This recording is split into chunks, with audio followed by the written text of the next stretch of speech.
Life is constantly throwing curveballs, from breakups to losing a job. It's hard to dust yourself off after a hard fall. But Dr. Ome Congo Dibunga is here, and he is going to tell us how you can actually reinvent yourself. Absolutely. So welcome. Thank you. Thank you for having me. You know, and I think it is interesting that we say you have a breakup, and sometimes people feel that that is the end of the world. Yes. And life is over, but that's not the case. That's not the case. And that's one of the challenges that so many of us have in life, is that we give up after the first try. I mean, you take any basic sales class, they say you seal the deal after the 6th or 7th call, right? But we have to realize that if something happens, a failure, we are not the failure. Failure is an event, not a person. And all failure stands for, F-A-I-L, it's first attempt in learning. You make a mistake, and you learn from it, and then you move on, because something greater is waiting for you, but you have to believe that you're worthy of that. And I think that's exactly it. You do have to believe that there is more, and there is something, and part of that is maybe something within us. So Yes.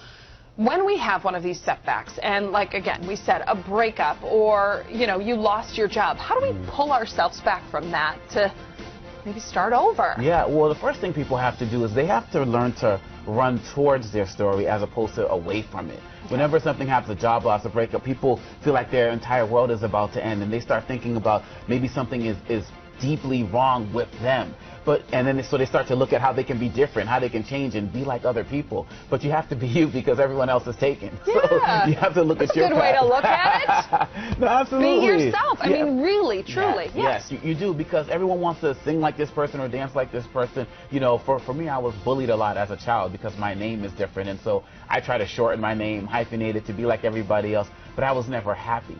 It was when I embraced who I was, embraced my story, that I was able to take myself to new heights. And that's the first step people need to do. They need to look at that person in the mirror and embrace who they are, and then we can talk about a plan to move forward. Well, and I think that's interesting because, like you say, your name. So we started out, and I was like, okay, let me make sure I'm pronouncing it right. Ome Congo, you know, Yes, and saying it. But it does make you different. People are going to remember you. So Yes. I love that you say that you've embraced what you maybe were a little bit insecure about. Yes, very. You know, Insecure growing about. up and it being different. So let's talk about when you say bullies. So we all have people in our life, the company that you keep, Yes. you know, and they say, you know, about your friends, you are who your friends are. How true is that? I mean, how can they maybe hold you back or help you?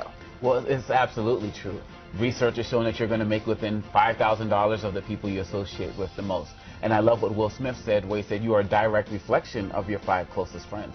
And when I speak to young people across the country, that's one point I get around. So if they're representing a certain view on race or sexism or anti-Semitic or anything, if they represent that, you represent that. So if you really want to get to a different level, look at the company you keep, and you want to focus on being around people that represents where you want to go, not where you are.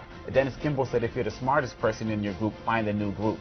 So don't get comfortable with the people around you. Always reach for new heights. And I think that's telling, because you do. I mean, I challenge you at home just to kind of think about that, because as you're saying this, I'm thinking, who are my 5 closest friends? Okay, my one girlfriend, and my sister, you know. But I think that is something interesting to really think about and know that those people are going to build you up, or not build you up so much. So let's talk about reinventing yourself. How do you do this? First thing you have to do is you have to take an assessment. You have to make a list of what's working for you, Okay. as well as who's working for you, and well as who's not working for you. John Leslie said you need to see who you can count on and who you can count out.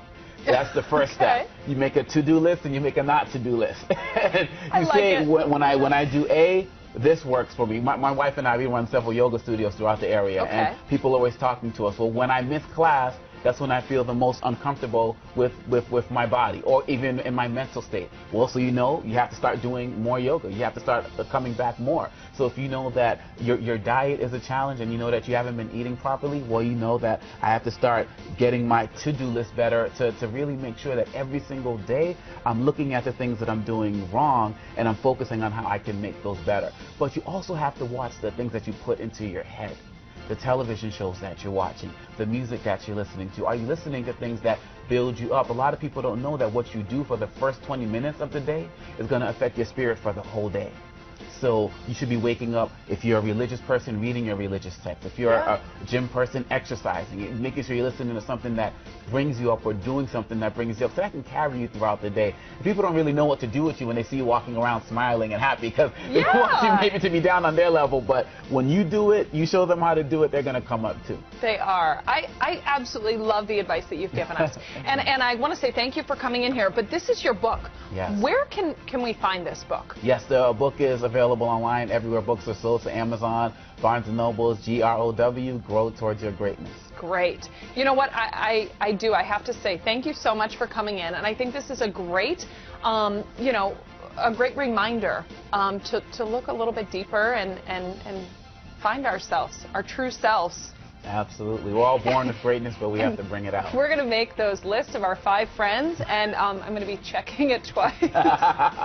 Thank you so much for coming in. I appreciate it. We will have more of Let's Talk Live coming up after the break.